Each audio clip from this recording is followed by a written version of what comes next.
ତ ପିଲାମାନେ ଆଜି ଆମେ କରିବା ସ୍ୱାଧୀନ ଦେଶର ସନ୍ତାନ ଆମେ ଚତୁର୍ଥ କ୍ଲାସର ଭାଷା ମହକର ପାଠ 2ର ପ୍ରଶ୍ନ ଉତ୍ତର କରିବା। ଚାଲ କ'ଣ ଦେଇଛି ଦେଖିବା। ତ ଉପରେ ଲେଖା ହେଇଛି ଦେଖ, ଆସ କଥା ହେବା। ପ୍ରଥମ କ୍ୱେଶ୍ଚିନ୍ କ'ଣ ଦେଇଛି ଦେଖ, ଆମ ଦେଶର ନାମ କୁହ। ତ ପିଲାମାନେ ଆମ ଦେଶର ନାମ ତ ଜାଣିଥିବ ଭାରତ, ତ ଭାରତ ଲେଖିବ। ତ ପିଲାମାନେ 1 ନମ୍ବର ଉତ୍ତର ଲେଖିବା ଆମ ଦେଶର ନାମ ଭାରତ। ଏବେ ଦେଖ 2 ନମ୍ବର କ୍ୱେଶ୍ଚିନ୍। 2 ନମ୍ବର କ୍ୱେଶ୍ଚିନ୍ ଦେଇଛି ଆମ ଦେଶ ବିଶ୍ୱକୁ କ'ଣ ଶିଖାଇଲା। ତ ଆର ଉତ୍ତର କ'ଣ ଲେଖିବ ଦେଖ କହିଦେଉଛି। ତ 2 ନମ୍ବର ଉତ୍ତର ଲେଖିବ ଆମ ଦେଶ ବିଶ୍ୱକୁ ଶାନ୍ତି, ମୈତ୍ରୀ ଓ ଅହିଂସାର ବାର୍ତ୍ତା ଶିଖାଇଲା। ତ 2 ନମ୍ବର ଏମିତି ଲେଖିବ। ଦେଖ 3 ନମ୍ବର କ'ଣ ଲେଖା ହେଇଛି। 3 ନମ୍ବର କ୍ୱେଶ୍ଚିନ୍ ଲେଖା ହେଇଛି, କବିତାର ଅଜ୍ଞାନତାକୁ କିପରି ନଷ୍ଟ କରିବା କଥା କୁହାଯାଇଛି। ଉତ୍ତର ଦେଖ। ତ ପିଲାମାନେ ଉତ୍ତର ଲେଖିବ, କବିତାର ଜ୍ଞାନର ଆଲୋକ ଜଳାଇ ଅଜ୍ଞାନତାକୁ ନଷ୍ଟ କରିବା କଥା କୁହାଯାଇଛି। ତ 3 ନମ୍ବର ଏମିତି ଲେଖିବ। 4 ନମ୍ବର ଦେଖ। ତ ପିଲାମାନେ 4 ନମ୍ବର ଲେଖା ହେଇଛି କ୍ୱେଶ୍ଚିନ୍, ଆମ ଦେଶକୁ କିପରି ରକ୍ଷା କରିବା। ତ ଆର ଉତ୍ତର ଲେଖିବ। ତ ପିଲାମାନେ ଉତ୍ତର ଲେଖିବ, ଆମେ ସମସ୍ତେ ଏକଜୁଟ ହୋଇ ଏବଂ ନିଜର ବୀରତ୍ୱ ଦ୍ୱାରା ଦେଶକୁ ରକ୍ଷା କରିବା। ତ 4 ନମ୍ବର ଏମିତି ଲେଖିବ। ଦେଖ 5 ନମ୍ବର କ'ଣ ଦେଇଛି କ୍ୱେଶ୍ଚିନ୍। 5 ନମ୍ବର କ୍ୱେଶ୍ଚିନ୍ ଦେଲା, କାହା ଆଖିରେ ଆମେ ସମସ୍ତେ ସମାନ। ତ ଆର ଉତ୍ତର କ'ଣ ଲେଖିବ ଦେଖ। ତ 5 ନମ୍ବର ଉତ୍ତର ପିଲାମାନେ ଲେଖିବ, ଭାରତ ମାତା ବା ଆମ ଦେଶ ଆଖିରେ ଆମେ ସମସ୍ତେ ସମାନ। ତ ପିଲାମାନେ 5 ନମ୍ବର ଏମିତି ଲେଖିବ। ଆସ କଥା ହେବାର 1ରୁ 5 ଯାଏଁ କ୍ୱେଶ୍ଚିନ୍ ଆନ୍ସର ସରିଲା। ଏବେ ଦେଖ ତା ତଳେ କ୍ୱେଶ୍ଚିନ୍ କ'ଣ ଲେଖା ହେଇଛି। ତ ପିଲାମାନେ ଆସ ଉତ୍ତର ଲେଖିବା। ତ 1 ନମ୍ବର କ୍ୱେଶ୍ଚିନ୍ ଲେଖା ହେଇଛି, ଆମ ଦେଶ କେବେ ସ୍ୱାଧୀନ ହୋଇଥିଲା। ଦେଖ ଆର ଉତ୍ତର ଲେଖିବ କେମିତି। ତ ପିଲାମାନେ ଆର ଉତ୍ତର ଲେଖିବା, ଆମ ଦେଶ 1947 ମସିହା ଅଗଷ୍ଟ 15 ତାରିଖରେ ସ୍ୱାଧୀନ ହୋଇଥିଲା। ତ ଏଇଟା ତ ସମସ୍ତେ ଜାଣିଥିବ, ଆମ ଦେଶ 1947 ମସିହା ଅଗଷ୍ଟ 15 ତାରିଖରେ ସ୍ୱାଧୀନ ହୋଇଥିଲା। ତ 1 ନମ୍ବର ଉତ୍ତର ଏମିତି ଲେଖିବ। ଏବେ ଦେଖ 2 ନମ୍ବର କ'ଣ ଲେଖା ହେଇଛି କ୍ୱେଶ୍ଚିନ୍। ତ 2 ନମ୍ବର କ୍ୱେଶ୍ଚିନ୍ ଲେଖା ହେଇଛି, ଆମେ ଶରୀରକୁ କିଏ ଶକ୍ତି ଯୋଗାଉଛି। ତ ଆର ଉତ୍ତର ଲେଖିବ, ଆମ ଶରୀରକୁ ଖାଦ୍ୟ ଶକ୍ତି ଯୋଗାଉଛି। ତ ପିଲାମାନେ ଖାଇଲେ ଆମେ ତ ବିଭିନ୍ନ ପ୍ରକାର କାମପତ୍ର ସବୁ କରୁଛୁ, ତ ଖାଦ୍ୟ ଯୋଗାଉଛି। ତ ଏମିତି ଲେଖିବ ଉତ୍ତର। 3 ନମ୍ବର ଦେଖ କ'ଣ ଲେଖା ହେଇଛି। 3 ନମ୍ବର କ୍ୱେଶ୍ଚିନ୍ ଲେଖା ହେଇଛି, ଆମେ ଶସ୍ୟ କେଉଁଠାରୁ ପାଉ। ତ ଦେଖ କେମିତି ଲେଖିବ। ତ ଆର ଉତ୍ତର ଲେଖିବ, ଆମେ ଶସ୍ୟ ଗଛ ବା ଉଦ୍ଭିଦ କୃଷି କ୍ଷେତ୍ରରୁ ପାଉ। ତ ପିଲାମାନେ ଆମେ ଦେଖ କୃଷି କ୍ଷେତ୍ରରୁ ପାଉ, କୃଷି ଲୋକମାନେ ସବୁ ଚାଷ ଫାସ ସବୁ କଲେ ତାରୁ ଆମେ ଶସ୍ୟ ପାଇଥାଉ, ଗଛରୁ ବିଭିନ୍ନ ପ୍ରକାର ପନିପରିବା ସବୁ ପାଇଥାଉ। ତ 3 ନମ୍ବର ଉତ୍ତର ଏମିତି ଲେଖିବ। ଏବେ ଦେଖ 4 ନମ୍ବର କ୍ୱେଶ୍ଚିନ୍ କ'ଣ ଦେଇଛି। 4 ନମ୍ବର କ୍ୱେଶ୍ଚିନ୍ ଦେଲା, ପରାଧୀନତାରୁ ମୁକ୍ତି ପାଇଁ କିଏ ଜନତାକୁ ପ୍ରେରଣା ଯୋଗାଇଥିଲା। ତ ଉତ୍ତର ଦେଖ ଲେଖିବ। ତ 4 ନମ୍ବର ଉତ୍ତର ଲେଖିବ ପିଲାମାନେ, ପରାଧୀନତାରୁ ମୁକ୍ତି ପାଇଁ ମହାତ୍ମା ଗାନ୍ଧୀ ଏବଂ ଅନ୍ୟାନ୍ୟ ସ୍ୱାଧୀନତା ସଂଗ୍ରାମୀ ଜନତାଙ୍କୁ ପ୍ରେରଣା ଯୋଗାଇଥିଲେ। ତ ଏମିତି ଉତ୍ତର ଲେଖିବ 4 ନମ୍ବର। ଏବେ ଦେଖ 5 ନମ୍ବର କ୍ୱେଶ୍ଚିନ୍ କ'ଣ ଦେଇଛି। 5 ନମ୍ବର କ୍ୱେଶ୍ଚିନ୍ ଦେଇଛି, ବିଜ୍ଞାନର ଅଗ୍ରଗତି ହେଲେ ଆମେ କ'ଣ କରିପାରିବା। ତ ଦେଖ ଉତ୍ତର କ'ଣ ଲେଖିବ। ତ ପିଲାମାନେ ଆର ଉତ୍ତର ଲେଖିବ, ବିଜ୍ଞାନର ଅଗ୍ରଗତି ହେଲେ ଆମେ ନୂଆ ନୂଆ ଜ୍ଞାନ କୌଶଳ ବ୍ୟବହାର କରି ଜୀବନକୁ ସହଜ କରିପାରିବା ଏବଂ ଦେଶର ଉନ୍ନତି କରିପାରିବା। ତ ପିଲାମାନେ 5 ନମ୍ବର ଉତ୍ତର ଏମିତି ଲେଖିବା। ଆସ ଉତ୍ତର ଲେଖିବାରୁ।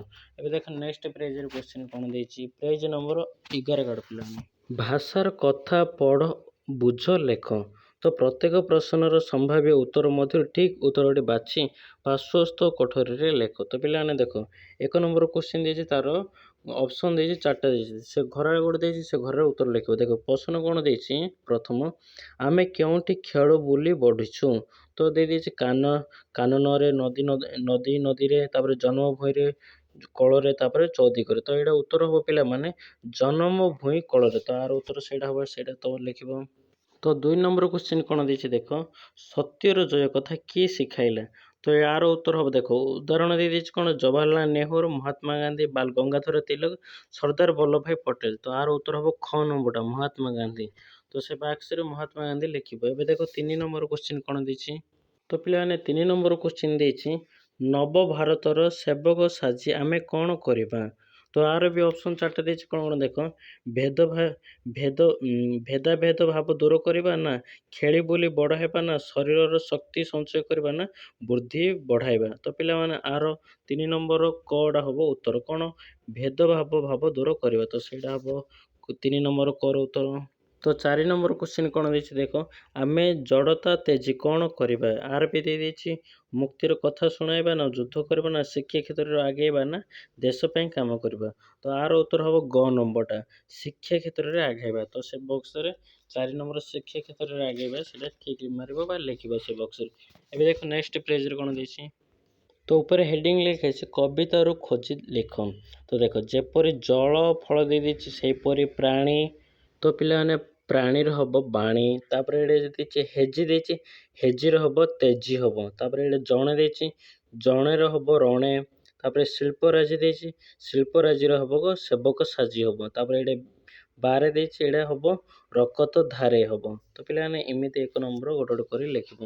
ଏବେ ଦେଖ 2 ନମ୍ବର କ୍ୱେଶ୍ଚିନ୍ କ'ଣ ଦେଇଛି। ତ ପିଲାମାନେ 2 ନମ୍ବର କ୍ୱେଶ୍ଚିନ୍ ଦେଇଛି ପଦ୍ୟର ଅଂଶକୁ ସଜାଡ଼ି ଖାଲି ଘରେ ଲେଖ। ଦେଖ କ ନମ୍ବର କ୍ୱେଶ୍ଚିନ୍ କ'ଣ ଦେଇଛି, ଆମର ଜନ୍ମଭୂଇଁ ଭାରତ। ତ ଗୋଟେ ଗୋଟେ କ୍ୱେଶ୍ଚିନ୍ ଏମିତି କଡ଼ୁ ଯାଇ ଲେଖିଦେଇଛି ସେ ପ୍ରଶ୍ନର ପଦ୍ୟର ସଜାଡ଼ି ବୋଇଲେ ସେ ପ୍ରଶ୍ନରେ ଲେଖେ ତାର ସଜାଡ଼ି କେମିତି ଲେଖିବ। ଦେଖ ମୁଁ କହିଦେଉଛି ଗୋଟେ ଗୋଟେ। ତ ପିଲାମାନେ କ ନମ୍ବର ଉତ୍ତର ଲେଖିବ ଆମର ଜନ୍ମଭୂଇଁ ଭାରତ ଲେଖାଇଛି, ତାର ଉତ୍ତର ଲେଖିବ କ'ଣ ଭାରତ ଆମର ଜନ୍ମଭୂଇଁ। ତ କ ନମ୍ବର ଉତ୍ତର ଏମିତି ଲେଖିବ। ଦେଖ ଖ ନମ୍ବର କ'ଣ ଦେଇଛି, ଖ ନମ୍ବର କ୍ୱେଶ୍ଚିନ୍ ଦେଇଛି ଶସ୍ୟ ଫଳ ମାଟି ଦିଏ ତାର। ତ ଆର କେମିତି ଲେଖିବ ଦେଖ। ତ ଆର ଉତ୍ତର ଲେଖିବ ତାର ମାଟି ଦିଏ ଶସ୍ୟ ଫଳ। ତ ଖ ନମ୍ବର ଏମିତି ଉତ୍ତର ଲେଖିବ। ଗ ନମ୍ବର ଦେଖ ଏବେ କ'ଣ ଦେଇଛି, ଗ ନମ୍ବର ଲେଖିଛି ଶିଳ୍ପରାଜି ନୂଆ ସର ଯିବା। ତ ଏଇଟା ଦେଖ କ'ଣ ଲେଖିବ କହିଦେଉଛି ସଜେଇରେ। ତ ଆର ସଜେଇରେ ଲେଖିବ ନୂଆ ଶିଳ୍ପରାଜି ସରଯିବା। ତ ଏମିତି ଲେଖିବ ଉତ୍ତର। ଘ ନମ୍ବର ଏବେ ଦେଖ କ'ଣ ଦେଇଛି, ଘ ନମ୍ବର ଲେଖାଇଛି ଜୀବନ ବ୍ରତ ସ୍ୱାଧୀନତା ଆମେ। ତ ଏଇଟା ଦେଖ ଲେଖିବ କେମିତି କହୁଛି। ତ ଆର ଉତ୍ତର ଲେଖିବ ସ୍ୱାଧୀନତା ଆମ ଜୀବନ ବ୍ରତେ। ତ ଘ ନମ୍ବର ଏମିତି ଲେଖି ସାରିଲା ପରେ ଓ ନମ୍ବର ଦେଖ, ଓ ନମ୍ବର ଲେଖାଇଛି ଲାଗିବା ଆଶରେ ତେଜି ଜଡ଼ତା। ତ ଏଇଟା ଦେଖ କେମିତି ଲେଖିବ। ତ ଆର ଉତ୍ତର ଲେଖିବ ଜଡ଼ତା ତେଜି ଆଶରେ ଲାଗିବା।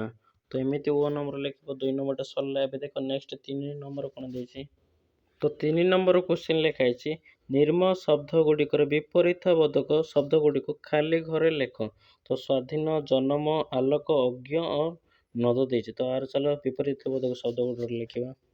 ତ ପ୍ରଥମେ କ ନମ୍ବରଟା କ'ଣ ଦେଇଛି, ସ୍ୱାଧୀନ ଦେଇଛି ସେଇଟା ପରାଧୀନ ହେବ। ତାପରେ ଜନମ ଦେଇଛି ସେଇଟା ମରଣ ହେବ ବିପରୀତ ଶବ୍ଦ। ତାପରେ ଗ ନମ୍ବରଟା କ'ଣ ଦେଇଛି, ଆଲୋକ ଦେଇଛି ସେଇଟା ଅନ୍ଧାକାର ହେବ। ତାପରେ ଘ ନମ୍ବରଟା କ'ଣ ଦେଇଛି, ଅଜ୍ଞ ଦେଇଛି ସେଇଟା ମୁଁ ଲେଖିନି ସେଇଟା ଯଜ୍ଞ ଲେଖିବ। ତାପରେ ଏଇଟା ଦେଖ ଓ ନମ୍ବରଟା କ'ଣ ଦେଇଛି ଯେ, ତ ପିଲାମାନେ ଓ ନମ୍ବରଟା ମୁଁ ଲେଖିନି ସେଇଟା ଦେଇଛି ଓ ନମ୍ବରଟା ନଦ ଦିଆଯାଇଛି।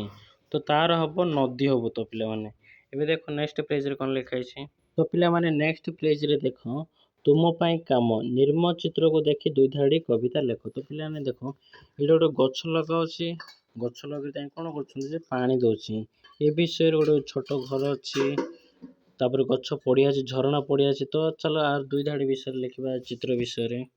ତ 2 ଧାଡ଼ି ଲେଖିବ ପିଲାମାନେ ଛୋଟ ଗଛଟିଏ ରୋପଣ କରି ଢାଳିବା ଆମେ ପାଣି, ସୁନ୍ଦର ପୃଥିବୀ ଗଢ଼ିବା ଆମେ ଏତିକି କଥା ଜାଣି। ତ ପିଲାମାନେ ଆର ଚିତ୍ର ଦେଖିକିରି ଏମିତି 2 ଧାଡ଼ି ଲେଖିବ। ତ ପିଲାମାନେ ଏଇ ପାଠର କ୍ୱେଶ୍ଚିନ୍ ଆନ୍ସର ସରିଲା। ଦ୍ୱିତୀୟ ପାଠର ପ୍ରଥମ ପାଠରେ ବି ଟିକି ଚଢ଼େଇର କ୍ୱେଶ୍ଚିନ୍ ଆନ୍ସର ଛାଡ଼ି ଦେଇଛି, ଯାଇ ତମେ ଦେଖିପାରିବ। ସାହିତ୍ୟରେ ଛାଡ଼ି ଦେଇଛି, ଇଂଲିଶ ପରିବେଶରେ ବି ଛାଡ଼ିଛି, ଯାଇରି ଚ୍ୟାନେଲ ଯାଇରି ଦେଖିପାରିବ କ୍ୱେଶ୍ଚିନ୍ ଆନ୍ସର ଆର। ତ ପିଲାମାନେ ଚ୍ୟାନେଲକୁ ସବସ୍କ୍ରାଇବ କରିଦିଅ, ଇନଷ୍ଟାଗ୍ରାମ ଲିଙ୍କ ବି ଡିସ୍କ୍ରିପ୍ସନ୍ ଦେଇ ଦେଇଛି, ଯାଇରି ଫଲୋ କରିଦିଅ।